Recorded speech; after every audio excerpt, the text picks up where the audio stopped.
Welcome to the Insightful Investor Podcast, a weekly series that seeks to share industry, investment, and market insights.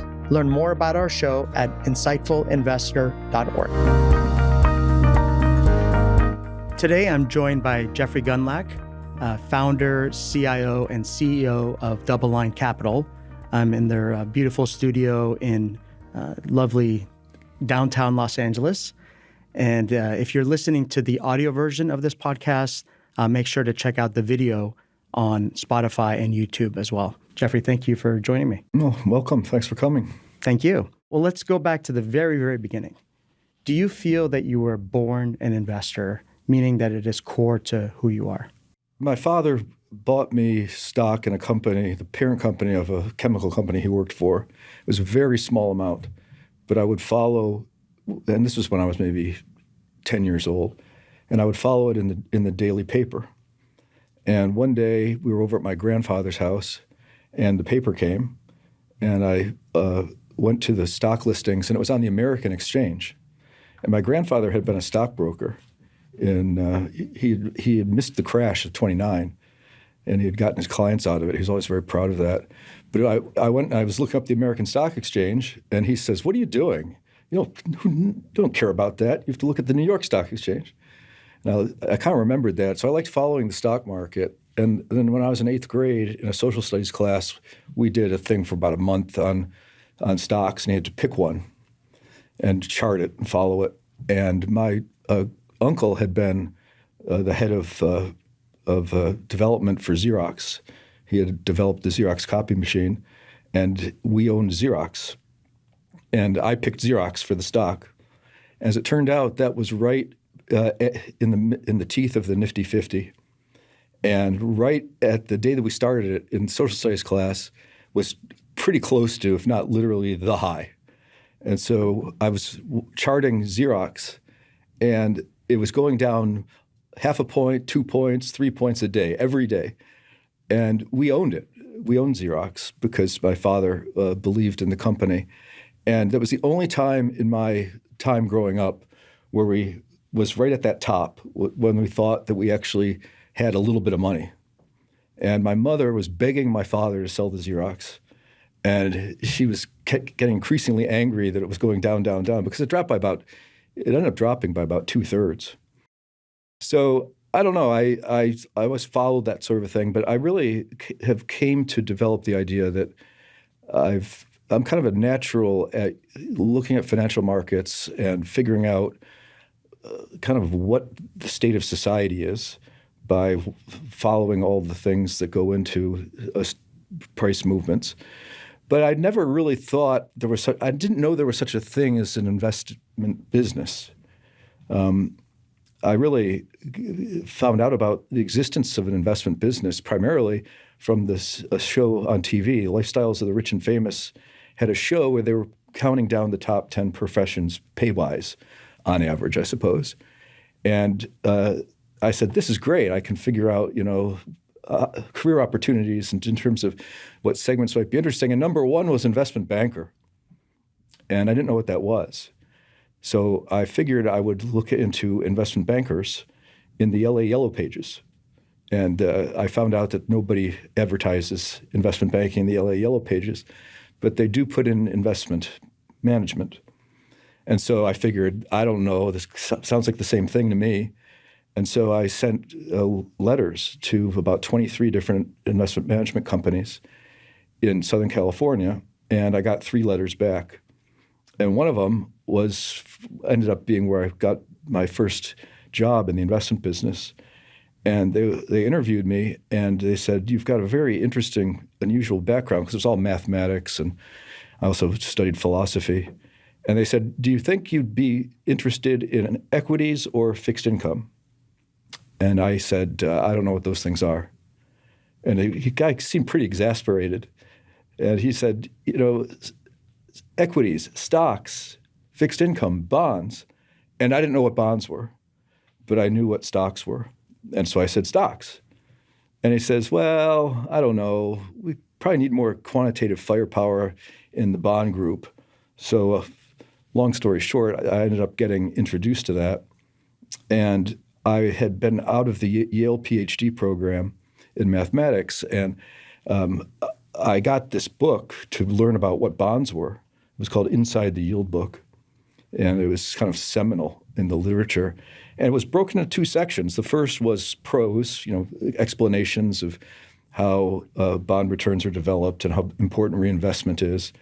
And the back part of the thing was the formulas, bond math formulas. And so I figured I'll derive them all from scratch.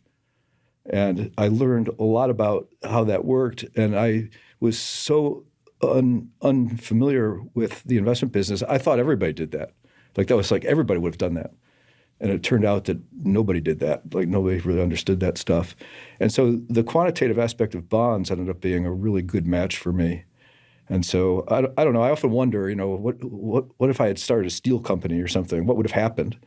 But it didn't work out that way. I just fell in haphazardly into the investment management business, and I got past the chicken and egg problem, which is you can't get a track record unless you have money, and you can't get money unless you have a track record.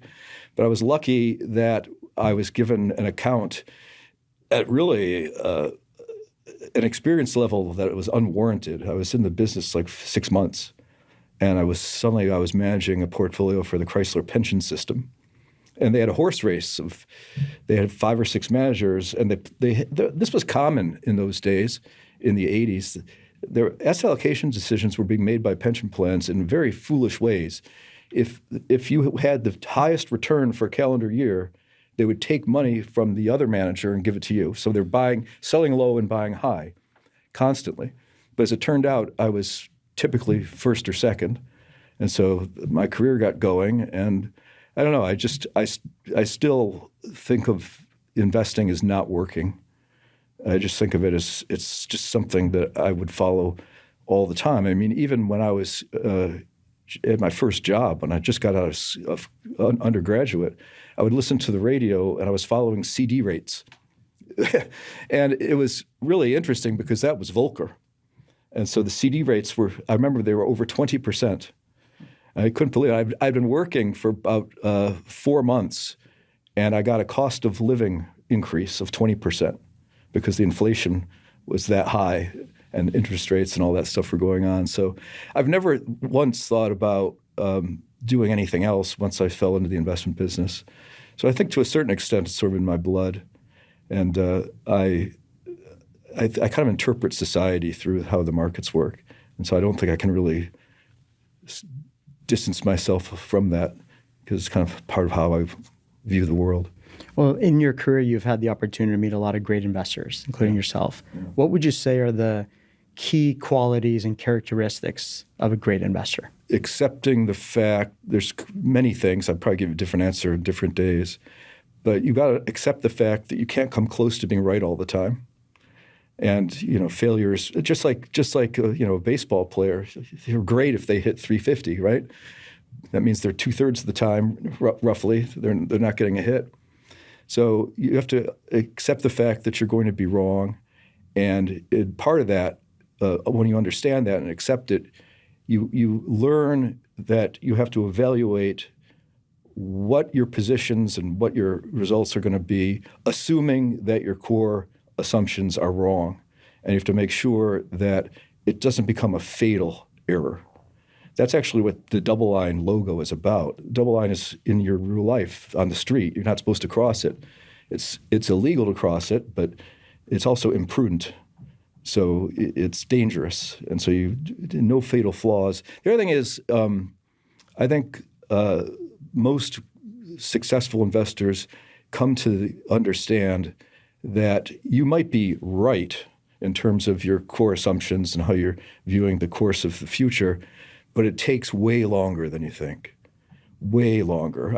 I remember things like the global financial crisis. I saw that coming in 2004, and 2005 came and went, 2006 came and went. It sounds like you're wrong while you're waiting. Oh, you are wrong. Yeah, when people say I'm early, that's just a synonym for wrong. And so, yeah, it takes a long, long time. In fact, I used to write quarterly white papers to send them out to clients. This was in the days when people sent letters. And I would write on a topic, and one of them was that it occurred to me that in the holiday season, people buy poinsettia plants. And a lot of times they end up killing them because the leaves start to fall off. And they think, oh, I need to water it. No. It's the opposite. The leaves, it's going dormant. The leaves just fall off. And if you water it, you're going to kill it. And so they end up killing it. And what you have to do is just take it, if it's in a pot, and just cut it down so there's this much above the dirt, put it in a dark closet, and don't even look at it. I mean, maybe once every 2 weeks. You probably don't have to look at it for the first 8 weeks, but then every 2 weeks you might want to look at it. And then one day something magical will happen. This little green shoot starts to come up, and then you take it out of the closet, and it's now growing again, and you water it. That's sort of like the investment business. Everybody thinks that you have a daily cycle, a weekly cycle, monthly, quarterly. The investment business cycle is way outside the context of that. It can take many, many years for something to develop. I mean, we've been talking about the budget deficit problem going back to Reagan. I mean, Ross Perot, I think it was, had his voodoo stick, and there was a book called Bankruptcy 1994 that was popular in the early 90s, and it predicted that this was unsustainable. Well, here we are. I mean, Ross Perot was right. He was just over 40 years early or 30 years early. And so it takes a very, very long time, but then it all inevitably has to happen, though. And that's the cycles of the market. I remember the dot-com situation in 1998, 1998, 1999. It just went on forever. And it just seemed – and then at the very end of it, the fourth quarter of 1999, I think the NASDAQ was up 80% in the quarter, and it seemed invincible, unstoppable. That's kind of where we were entering 2025, I think. It just seemed like – there's a survey. They ask, what do you think stock returns in the next 12 months? Will they be? And it was like it just skyrocketed at the end of 2024, and it was like one of the highest readings of all time, kind of rivaling 1999. So you have to be patient. Things take longer, and you have to avoid fatal flaws. And I think that's what you see. I mean, I remember like Bill Ackman was on the cover of Bloomberg magazine. And that's always, you never want to be on the cover of Bloomberg or most magazines because you're tempting the fates. And Ackman then had his worst year ever right after he was on the cover. And I spoke at some conferences with him repeatedly, and I would talk to him. He's kind of a taciturn guy, but I was talking to him. And he survived that. So it wasn't a fatal mistake. He had a really bad year, but it wasn't fatal. And so I think that's really a common characteristic. And I guess part of that is recognizing that you don't know a lot of what will impact the price of your investments, and therefore diversifying, not making overly aggressive bets, and just being in some ways humble to the fact that a lot is beyond your control, and don't put yourself in a position where if you get one or two things wrong, it can wipe you out. Right. It also means balancing risks, which I think is easier to do in bonds than it is in stocks. Because stocks, I mean, sure, there's indices zig and zag differently, but ultimately the beta is kind of a constant. Mm-hmm. Whereas in bonds, you can put together, and I think this is why I like doing the bond stuff, is I feel less nervous about stuff if I have offsetting risks, so it's not fatal. So you can put together, and sometimes it's not possible, but oftentimes it is, that you can put together things that kind of move in opposite directions or not totally correlated, like low-quality junk bonds together with long-term treasuries. I mean, that's not always a recipe for success, but they will tend to move differently. I mean, like in our current moment, we see that credit is now weakening for the first time in a long time, but interest rates on treasuries are falling. So you have offsetting risks, and that's a very comfortable place to be. For quite a few years, that wasn't possible. You know, we had interest rates at 0, 10-year Treasury was at 1.5%. There was starvation of yield, so nothing yielded anything. It's hard to believe that a couple of years ago that the junk bond index yielded 350. That's to no defaults, 350. They should have changed the name from high yield to low yield. Yeah, I just call it junk. When the yield gets below 6, I call it junk. If it goes up to 10, I'll call it high yield again. Let's talk about the macro environment. And I'd like to start out really zoomed out, looking at the very big picture. So if you go to 2022 and you look backwards 40 years, you basically were living in a world of secularly falling interest rates. Right. And you could argue now that has shifted and it's in a world of secularly rising interest rates. That's my belief, that we bottomed on interest rates and that we're in a longer term cycle of rising interest rates, which is going to be very interesting because we had a Treasury debt that was like 3% on average. And now it's moving towards 4%. And depending upon where rates go, it could go higher. And if you think about that, you get to some very uncomfortable arithmetic regarding interest expense. And this is something that I talked about 2-3 years ago when people were saying rates will never go up, rates will never rise. And I used that famous photograph of then Cassius Clay, Muhammad Ali, with Sonny Liston, I think it was, where he looks like Liston's never getting up. He just looks like he's, out cold. And I used that graphic, and I just said, we've got to start thinking about where this interest expense problem may go. And of course, now that it's higher than the defense budget, and not even the official defense budget, the true defense budget includes Ukraine and the Israel situation, all that stuff. The interest expense is already higher than that. So over $1 trillion, I think it's running at about $1.3 trillion right now, up from $300 billion just a few years ago.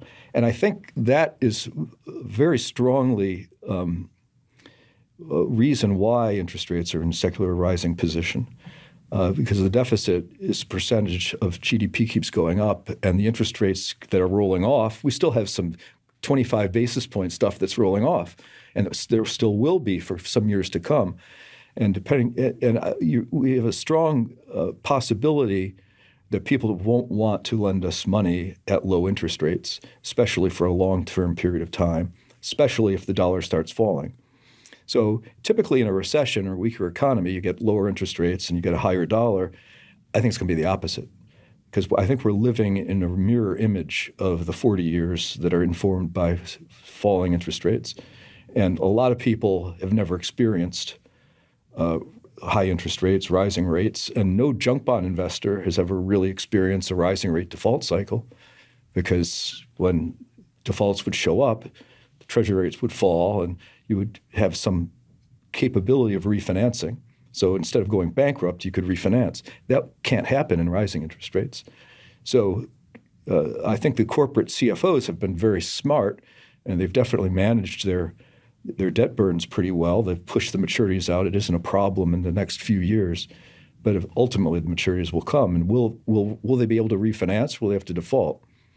I think defaults will be higher in a rising rate environment than they were in a falling rate environment. Yet the junk bond market has only existed from the early 80s. So it's been nothing but falling rates until recently.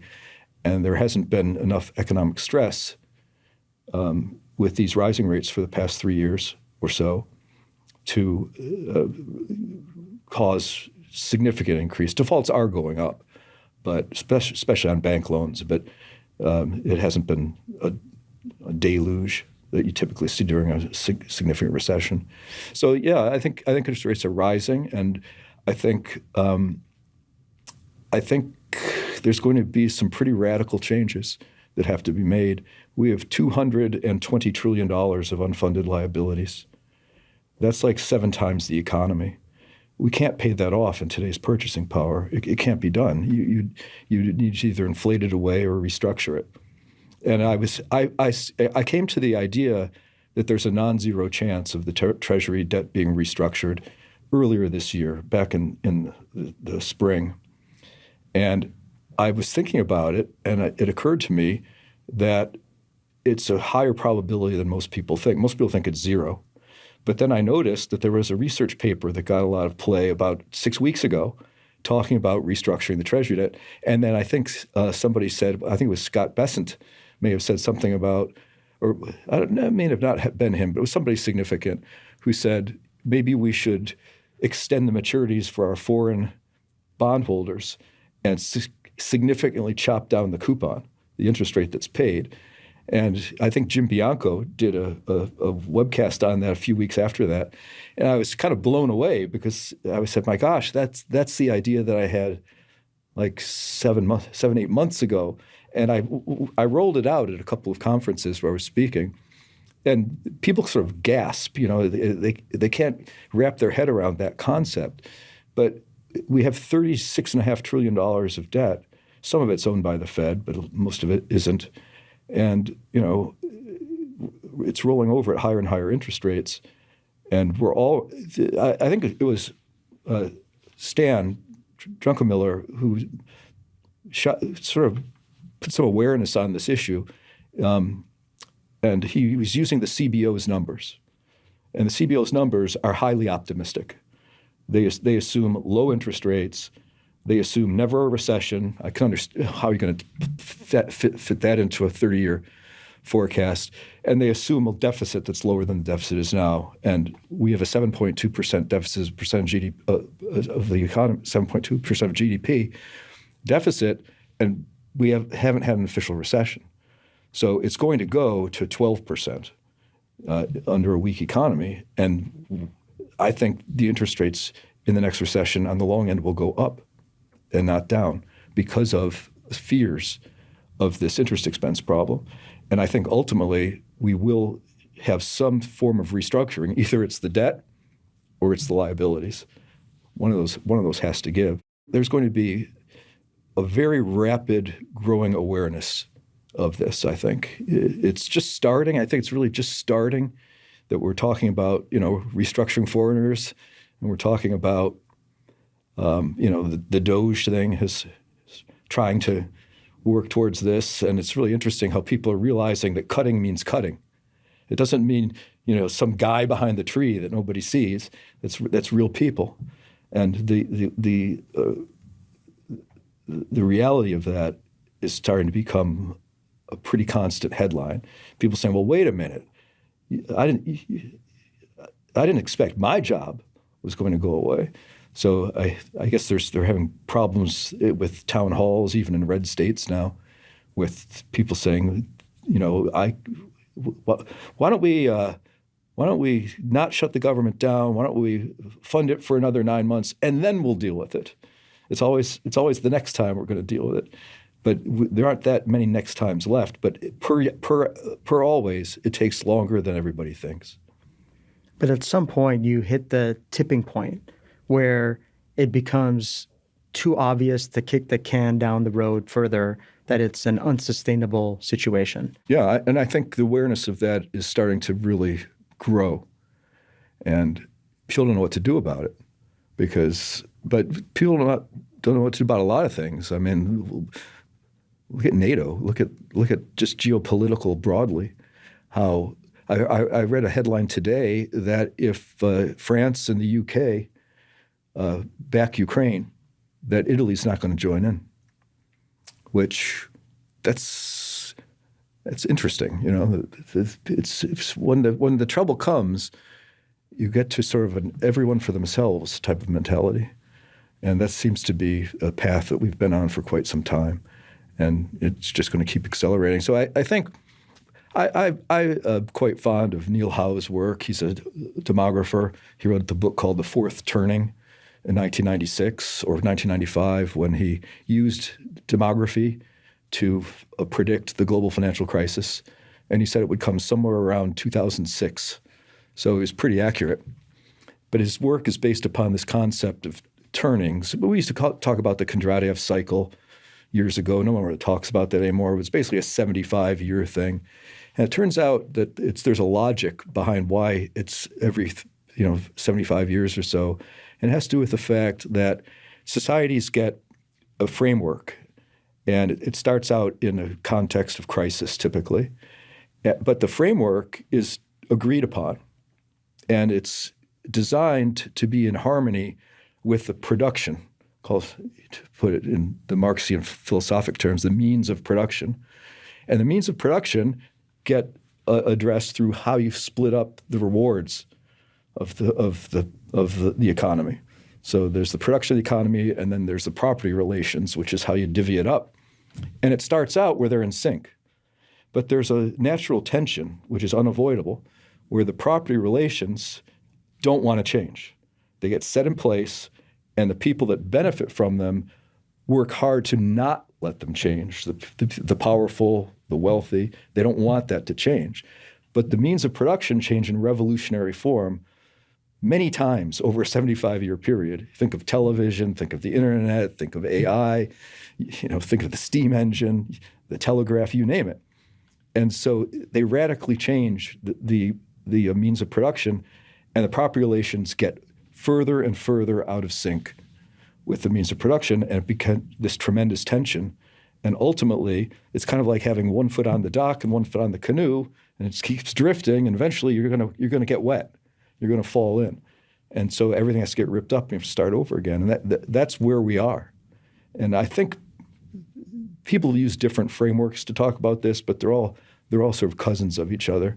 And it has to do, and usually, not always, but usually it leads to some sort of significant conflict like the Civil War, World War II. And it happens about every 80 years or so. And, Civil War was 1865, it ended. World War II was 1945. Add 80 to that. It's 2025. So it's kind of you are here on the map, and it's just going to keep coming faster. So this is really interesting. I thought the financial crisis was a really interesting investment period. It was challenging. It took longer to come than most people thought, including me. But when it came, it was brutally difficult but exhilarating to navigate. I think this is going to be harder. So I'm looking forward to it. I want to get people through it, and I want to see how the movie ends. And do you think it's harder because we threw the kitchen sink at the problem before, and now we don't have that any longer to back us out, to save us? We've done it over and over again. I mean, what we did during the global financial crisis looks pretty tame compared to what we did in response to the pandemic, and it just keeps notching higher and higher. Just like the participation rate, employment participation rate keeps dropping. I mean, irregularly, but it's lower highs, and it keeps dropping. So we threw way too much at the global financial crisis. We broke laws. We subordinated senior investors to technically less secured investors. We modified mortgages illegally. In the pandemic, we bought corporate bonds from the Fed, which is illegal, prescribed by the Federal Reserve Act of 1913. So the responses just keep getting bigger. But it gets to the point where the response is so big that it kind of can't work. So we've had a corporate bond crisis in 2003. We had the scam lending crisis, the global financial crisis. Then we threw $7 trillion of cash at the pandemic, and it's just going to keep being more. And we've already crossed that tipping point. I've been talking about this for decades, where you gave enough money to people that you caused the inflation.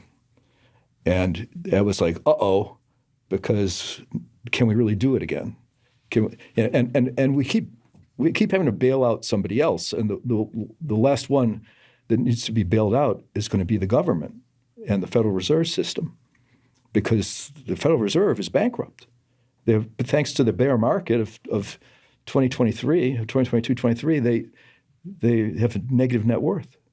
There's nothing there. So I think we're going to end up in a different sort of property relations situation. And the interesting thing is it will be very, very good. People actually agree to it. They will actually get along. The fourth turning is about people not getting along. The first turning is about everybody getting along. It's kind of like how great the U.S. economy was in the 50s. And so it'll be great when we get there. And the baby boomers are going to have to give up their entitlements on some percentage, and they will. They're a pretty docile group, actually. and means tested, age tested. I mean, we can solve these problems very easily, but just like cutting means cutting, restructuring means restructuring. You can't, and there's a lot of vested interests that don't want to do it. So it'd be the easiest thing. All you do is you say, if you're above X, I don't know, 50, whatever it is, you're good. But you can get it at age 65 or whatever it is. But every year less than that, we're going to start extending. And you'd pretty quickly get to a place where it wouldn't be such a problem. But people are going to have to give things up. And they always say that the entitlements are the third rail of politics, but just a little bit, the volume's coming up a little bit on talking about those things, and it's going to be obviously necessary. In the next recession, we're going to have to do it.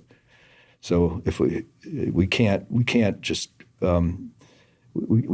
do a 30% of GDP deficit. We can't do that. Well, we started with the qualities of a great investor, and don't get wiped out is priority number one. Right. And if you just think about where we are, the stretching rubber band and kicking the can down the road and just responding with greater and greater stimulus, at some point that ends. Yeah, And I think we're at the last one. Right. And then the interest rate cycle, we talked about that. So one thing that I've learned by talking to investors is they build a playbook. And the longer they've been in the business, they feel like they've got it figured out. And somebody's been in the business for 40 years, I feel like, I've got this thing figured out. But a lot of those assumptions may be flipped on their head because the world has really changed. Would you talk about that? I talked about secularly rising interest rates, and that's a very big difference. And it'll lead to different relationships, I think. So I think we'll see much higher default rates. We're already seeing elevated default rates on bank loans because they reprice every 90 days typically. So they've already absorbed all those Fed hikes, and they're actually benefiting from the Fed cuts a little bit. But I think that the endless outperformance of the United States equity market will reverse with this regime shift. If you just look at the foreign investment position in the United States, it's gotten so big. It's $23.5 trillion. 15 years ago or so, it was like 3 was the net investment position.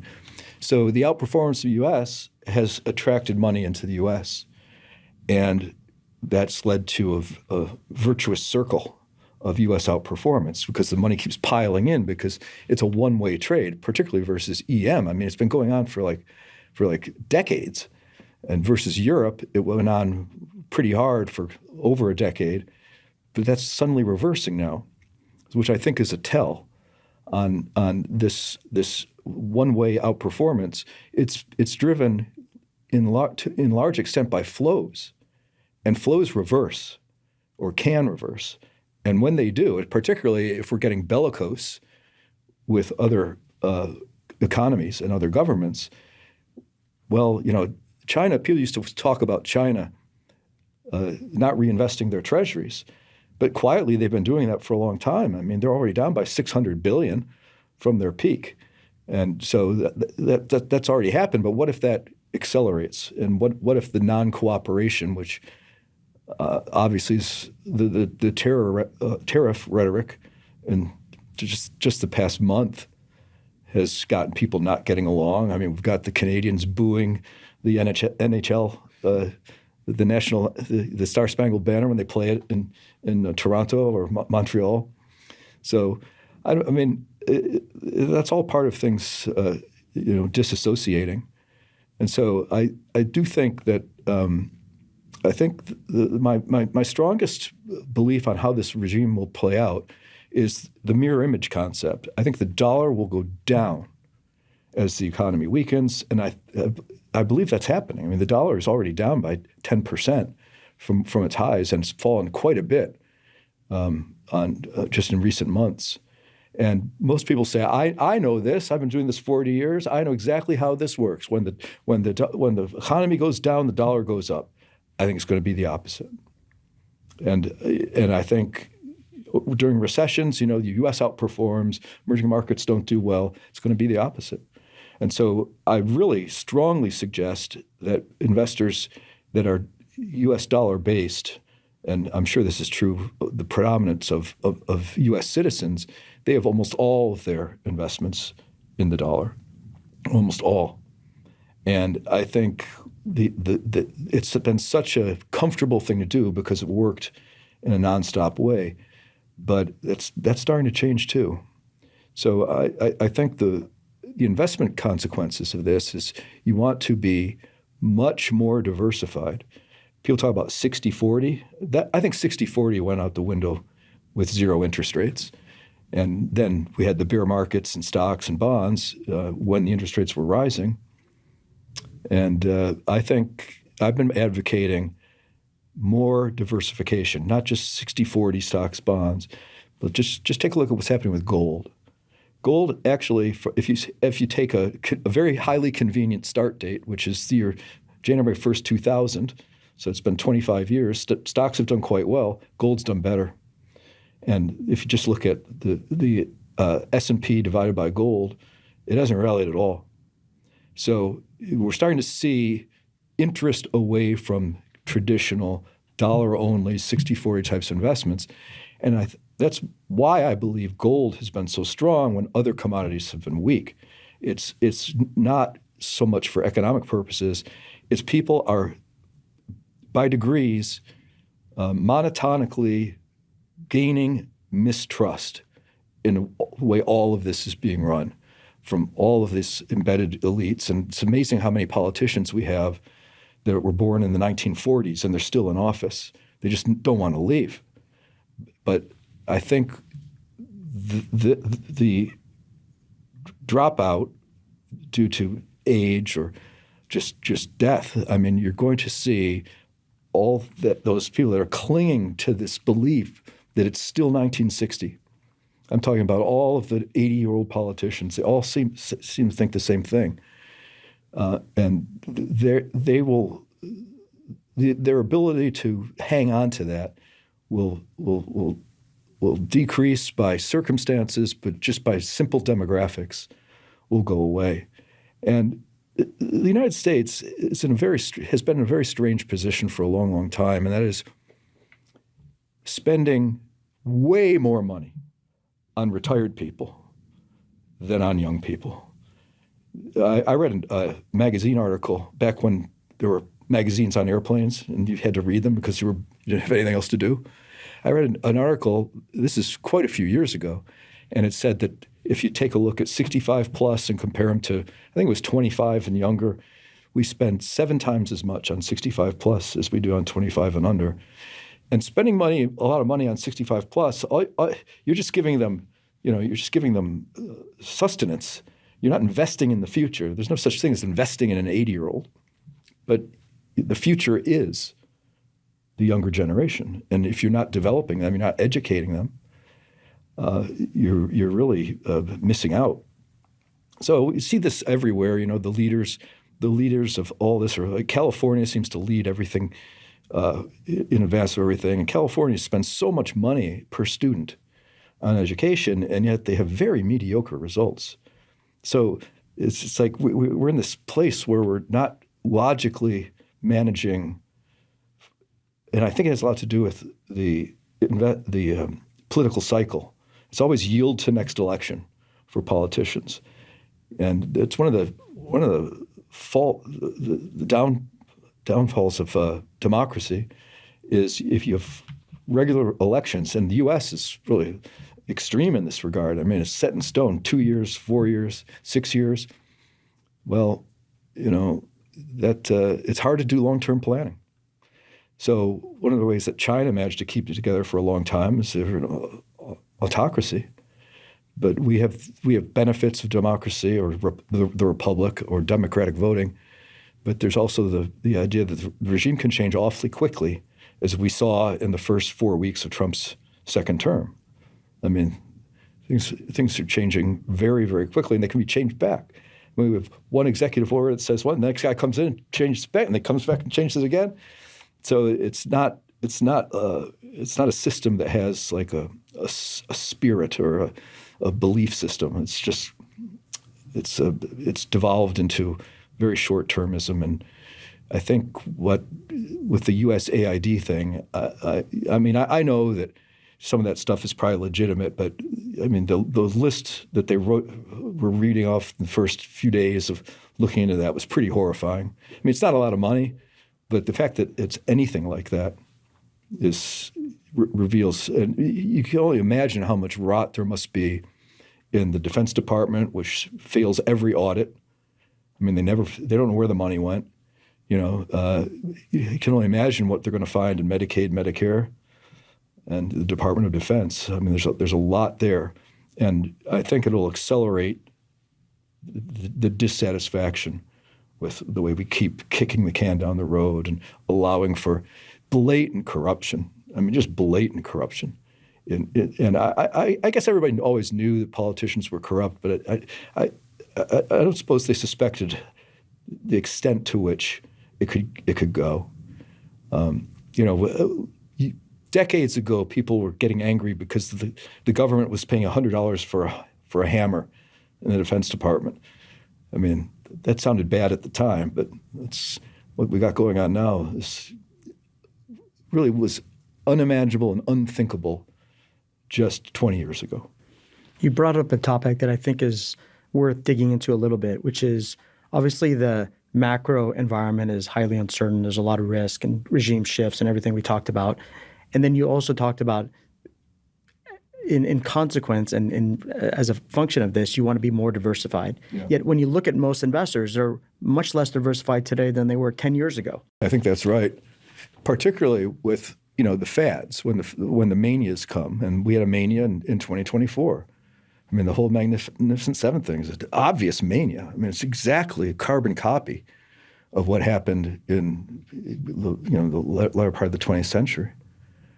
And so you get to these manias, and people buy the S&P 500 index fund because they like ETFs are cheap and the whole thing, but they don't realize that 7 stocks are this massive piece, and they're all highly correlated. So the amount an S&P index fund has such a massive AI, or had, it's less now, but massive AI sort of a weighting. But I think people need to diversify out of financial assets as the only thing that they so-called invest in. I mean, people have a house, but you can't really sell your house. And, you got to live somewhere. But I think the reason gold has gotten new life is because people are buying it as an asset class, not as a speculation, not as some commodity pool advisor or something. They're buying it because it's outside of what they see is a deteriorating financial management at the governmental level and in much of the world. And so they're going to that. And I think real estate, just land, farmland. I mean, I was never a real estate guy, but over the past 10 years, I bought three significant properties. And I have a mix now. I'm different. Asset allocation is very personal. It has a lot to do with where you are in life and what your resources are. But when I just talk about everything that's non-DoubleLine, because I don't know what bucket to put DoubleLine in, it's such a unique thing. But when it comes to real assets versus financial assets, I'm basically 50-50. So I believe in tangibles. I believe in land. I believe in gold or other high concentration stores of value.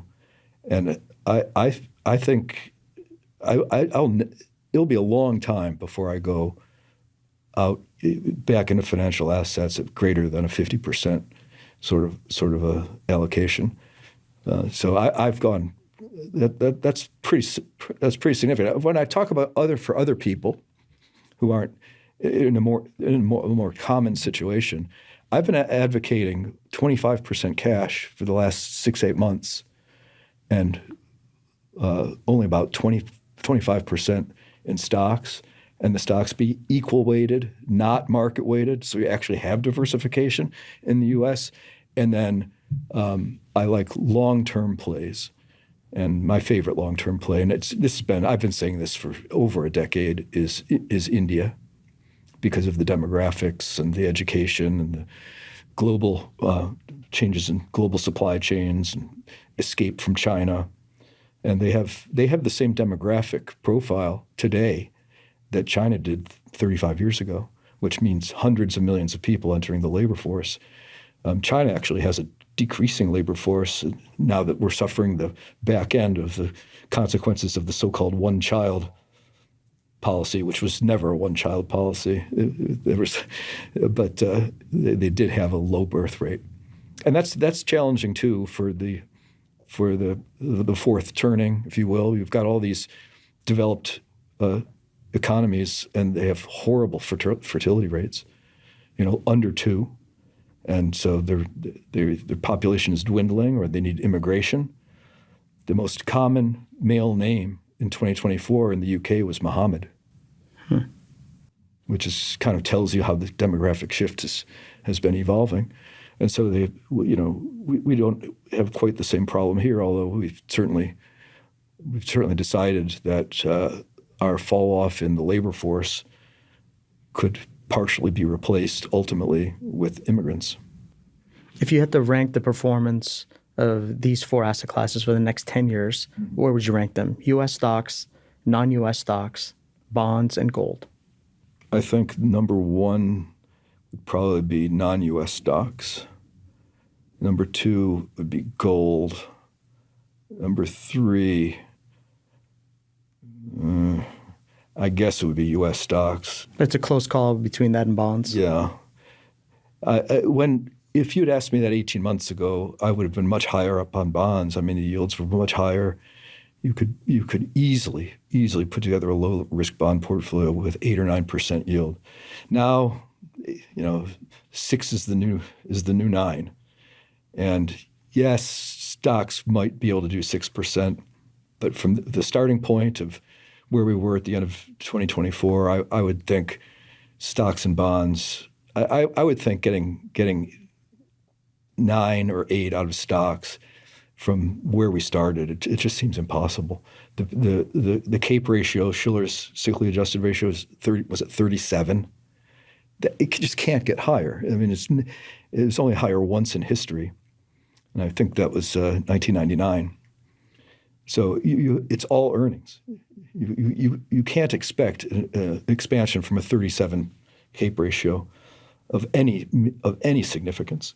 So what are the earnings going to be? Well, people are hoping for 12% this year. They were hoping for 14%. I think the ways they're shaping up, I think it's going to be single digit. So, I think bonds and stocks are sort of close. But where we are now on yields, with some rates now below 4 again on the Treasury bond market, and I see very significant problems for long-term Treasury bonds as well. So I would put long-term Treasury bonds as the least attractive, even though rates have come up some. We have been de-emphasizing long-term Treasury bonds. And one of the things that I'm still grappling with is we entered this year with a very little extra compensation versus historical norms from buying non-Treasury bonds, by buying junk bonds or corporate bonds. And, it stuck for a long time. And so on a valuation basis, you should be saying, I don't want to have heavy allocations to these things. But I think the reason that we've had such a prolonged period of that de minimis compensation for taking that risk is I think people are waking up to the fact that risk might not even be a risk. I mean, if you're really willing to accept at least the notion as possible that they restructure the Treasury debt, you might be better off in corporate bonds. When I started in this business, there were corporate bonds that yielded less than Treasury bonds. IBM, for example. Now, IBM's still around, so wasn't a lot of risk there, but it was perceived that IBM was a safer bond investment than the Treasuries. Because you could trust the company more than you could trust the government?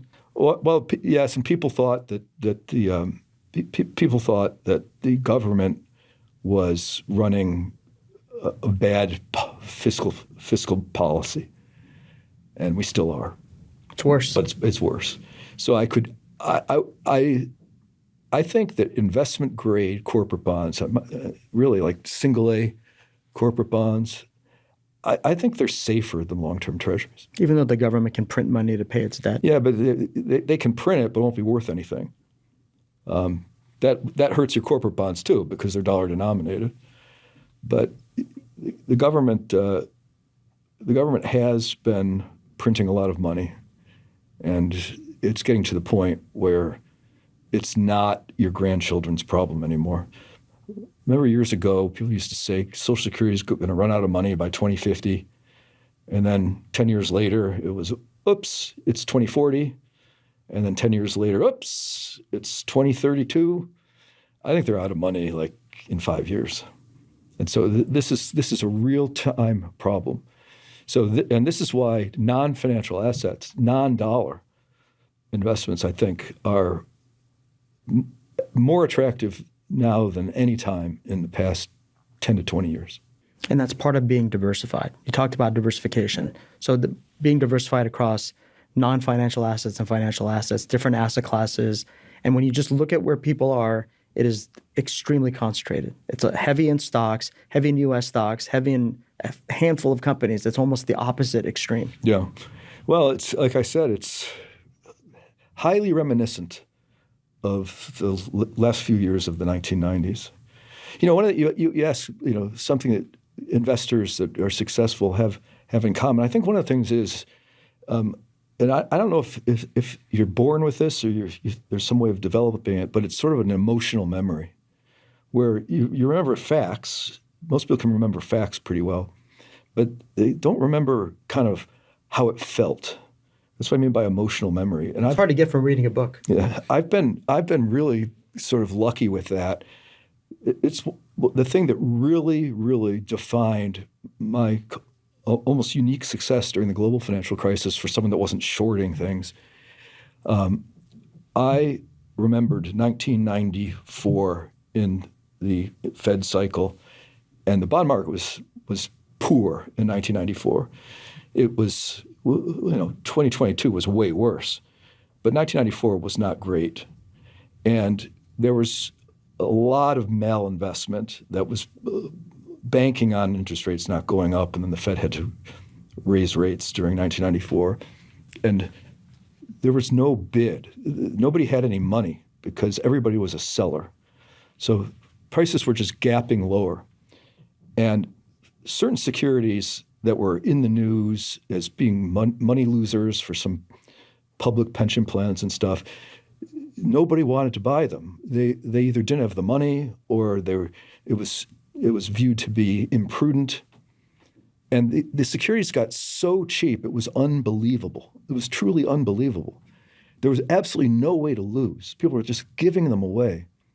I mean, there were securities that if you put on the worst possible assumptions, you would still have significant excess return versus treasuries. The worst possible case assumptions. And I was just amazed at how low they went. And I learned the lesson. I said, it's not always about value. Somebody has to actually take out a wallet and buy. And the global financial crisis was just getting started. Countrywide wasn't gone yet. But there started to be problems with the defaults going up. And one Friday afternoon, which is a really terrible time to do a margin call, but a mortgage REIT, a very high-quality mortgage REIT, maybe the best one in terms of their underwriting, ran out of money, and they got margin called. And these floating rate mortgages had never traded below 100. And the prices started to give, and they were down to about 98, so not much of a discount. And this list comes in from this REIT, and there were big blocks. It was a big REIT, and there were several trades that were in the hundreds of millions. And they said, we're talking it at 97. And I said, I don't know. I bid 93, 4-point back bid. And I got hit on $300 million. And one of the younger guys, he now works at DoubleLine. He's been worked for me his whole career. He's had a Russian accent. He's like, this is too cheap. This is the cheapest bond I have ever seen. And it was like a lightning bolt went off. So I was like, you're writing that on the ticket. Cheapest bond I've ever seen. You're tacking it onto the blotter on the board. Because mark my words, they yielded, at that price of 93, they yielded 8. And I said, mark my words, this isn't going to end until these things yield 15. Well, I was wrong. They actually went to a yield of 40. But the point was, I said, we are not buying any more of these, period. None. We're not putting on a throwaway bid, nothing. And we ended up, there was a small rally early on in the credit crisis, and we were able to get out of them at a profit. But those bonds went down to like 45 cents on the dollar. And today they're like 103 again, right? But there was nobody to buy them. And that's what people don't understand. The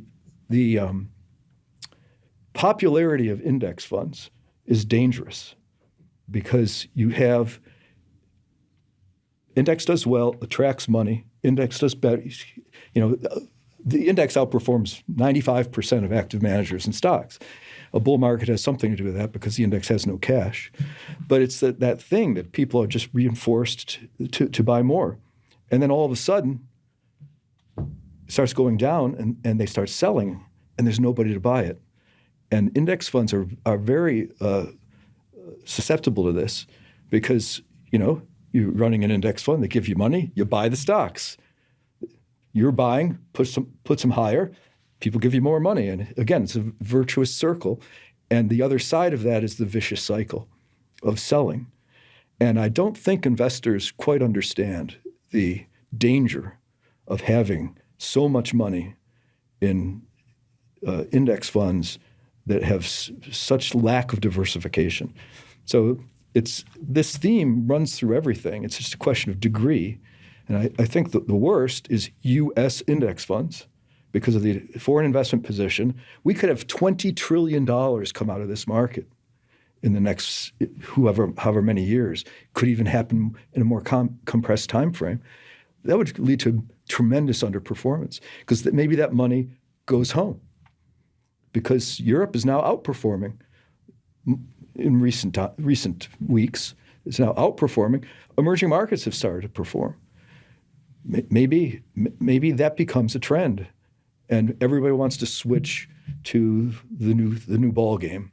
And I think that the odds of that, again, it might take longer, probably will take longer than people think, but it's going to be very severe, and the underperformance is going to be very acute and painful. And that's what will accelerate that turnover from sector to sector, from country to country.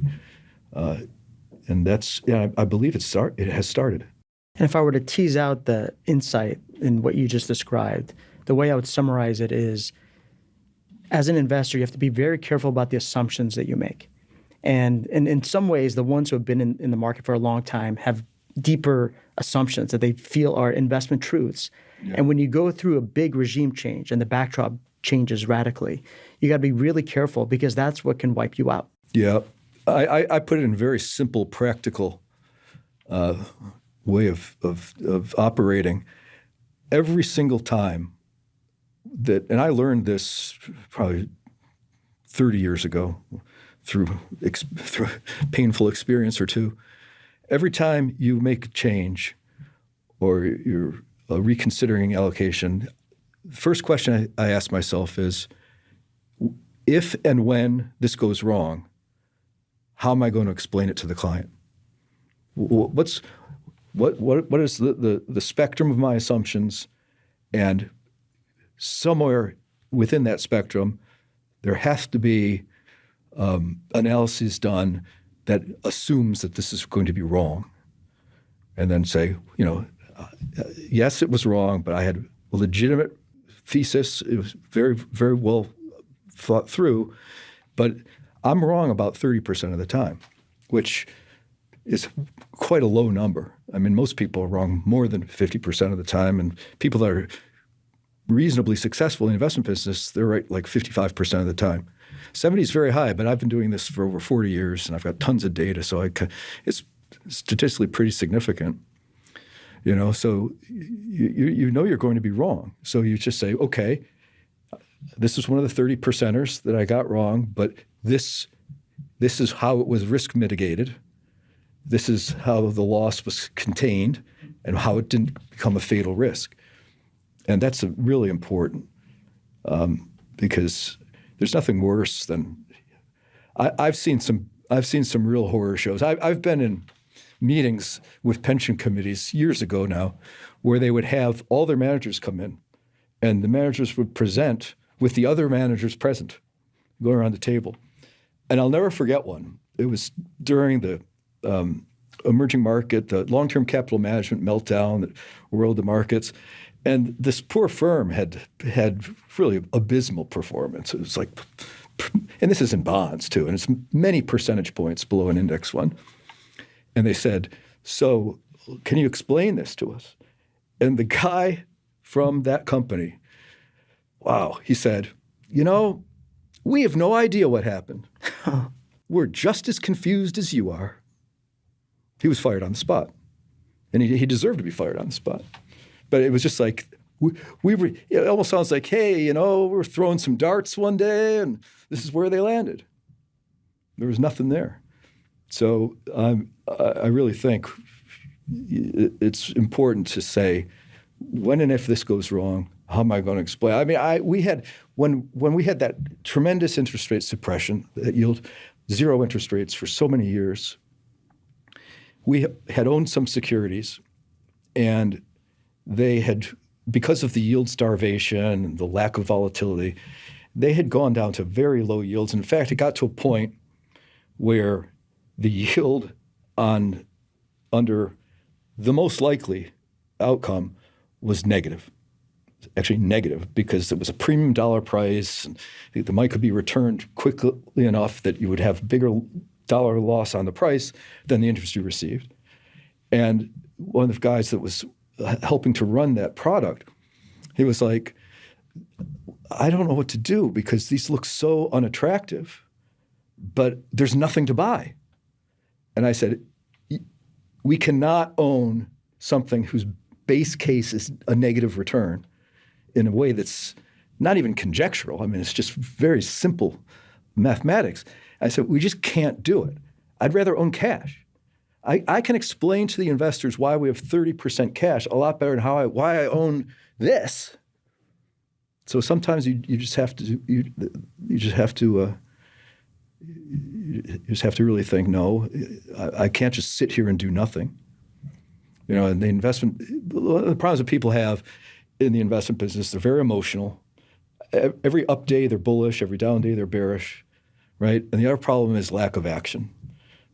There's a syndrome in a lot of people that says, ready, aim, aim, aim, aim, and they just can't pull the trigger.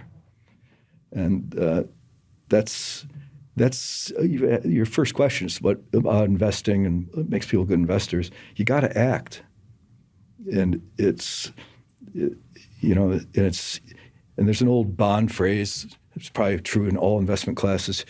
Your first loss is your best loss. What that means is don't hold on to something praying for a recovery, right? If small losses, more often than turning back into profits, turn into bigger losses.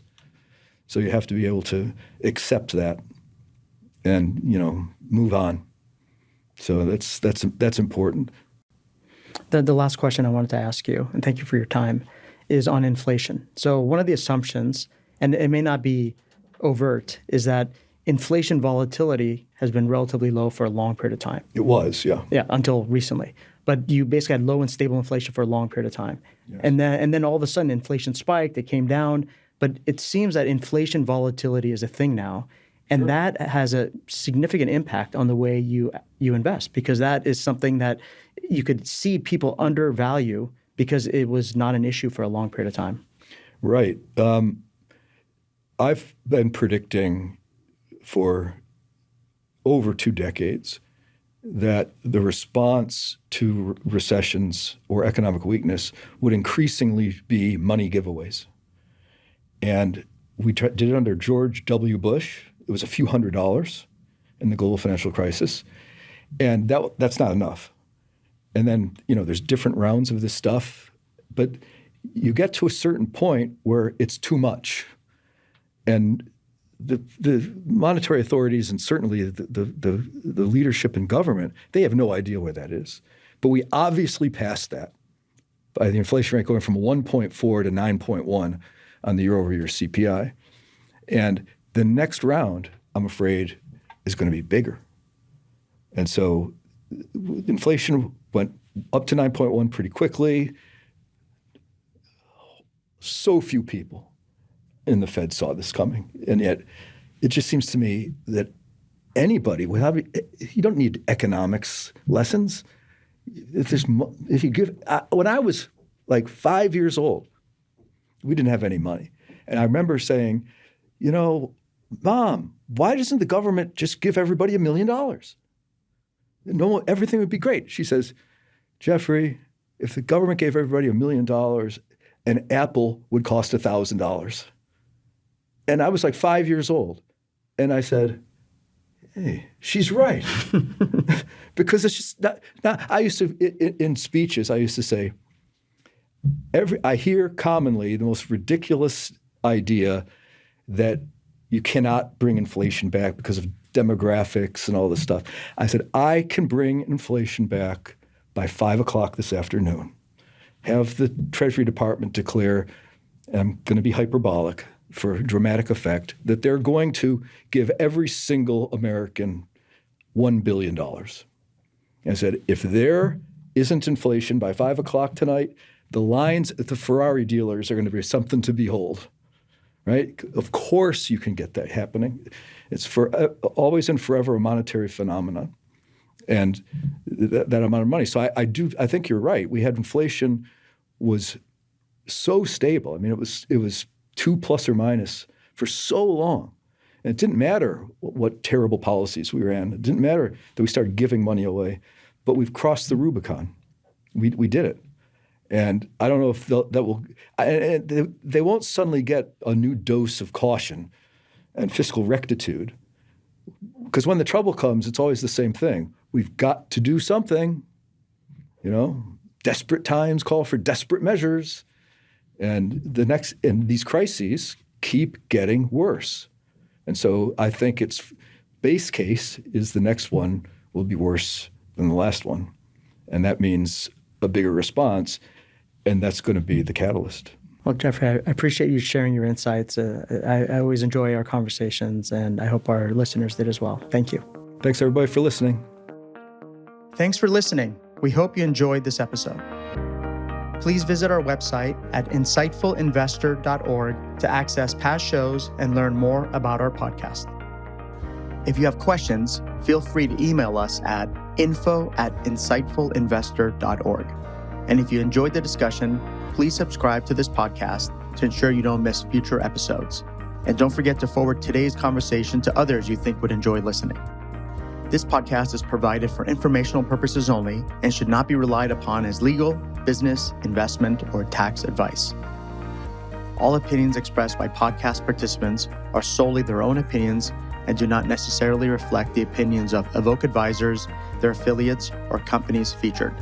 Due to industry regulations, participants on this podcast are instructed not to make specific trade recommendations, nor reference past or potential profits. And listeners are reminded that securities trading, commodity trading, and alternative investments are complex and carry a risk of substantial losses. As such, they are not suitable for all investors.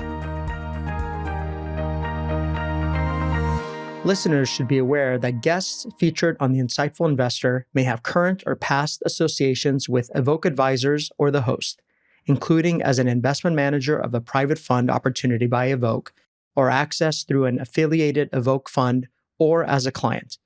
Participation as a guest on the podcast should not be perceived as an endorsement or testimonial with respect to Evoke Advisors, the podcast host, or their services. Similarly, The inclusion of a guest on the podcast does not imply that Evoke Advisors or the host endorses the guest or any company with which they may be affiliated or employed.